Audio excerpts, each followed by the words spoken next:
ব্রাম stoker যদি তৃণমূল জমানায় উপন্যাস লিখতেন তাহলে ড্রাকুলা চরিত্রগুলি রচনা করতেন অন্যভাবে। গত 6 মাসে তিলোত্তমার কয়েকটি নামকরা ব্লাড ব্যাংক থেকে হাজার হাজার ইউনিট লোহিত রক্তকণিকা বিক্রি হয়েছে বিহার, উত্তরপ্রদেশ, ঝাড়খণ্ডের মতো ভিন রাজ্যের বিভিন্ন ব্লাড ব্যাংকে। 4টে থানায় অভিযোগ দায়ের করা হয়েছে 4টে ব্লাড ব্যাংকের বিরুদ্ধে। এই 4টি ব্লাড ব্যাংক হলো Ispat blood bank, health point blood bank, Ashok blood bank, life care blood bank. চাল, কয়লা, ট্রিপল, গরু, বালির পর এবার কি তাহলে রক্তের কালোবাজারি যদিও এই প্রথম নয়। 1995 সাল বম্বে রেড ক্রস দূষিত রক্ত কেলেঙ্কারি নাড়িয়ে দিয়েছিল গোটা ভারতকে। রেড ক্রস সোসাইটির ব্লাড ব্যাংক থেকে কয়েকশো বোতল HIV জীবাণুযুক্ত রক্ত সরবরাহ করা হয়েছিল শহরের বিভিন্ন নামী হাসপাতালে। 90 দশকের শেষের দিকে পশ্চিমবঙ্গের ব্লাড ব্যাংকগুলিতে ঘটা মনোজাইন কিট কেলেঙ্কারি ভারতের সামগ্রিক স্বাস্থ্য ব্যবস্থাকে একেবারে নাড়িয়ে দিয়েছিল। মেয়াদোত্তীর্ণ কিটগুলিকে চালানো হয়েছিল ভোজবাজিতে। 2022 সালে মানিকতলা সেন্ট্রাল ব্লাড ব্যাংকের সামনে এসেছিল বড় জালিয়াতির খবর।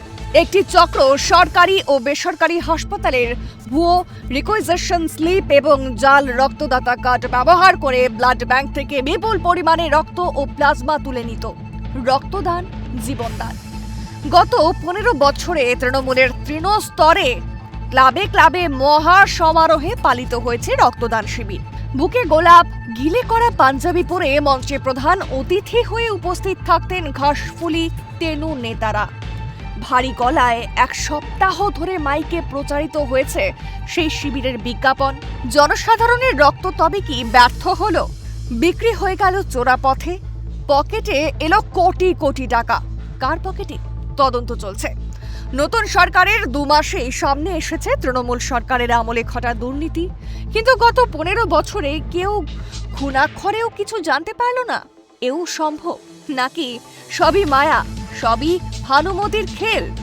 ত্রাণের ত্রিপল, শিশুদের মিড ডে মিলের চাল যারা চুরি করতে পারে তাদের রক্ত চুরিতে বিবেক দংশন হবে না, সেটাই স্বাভাবিক।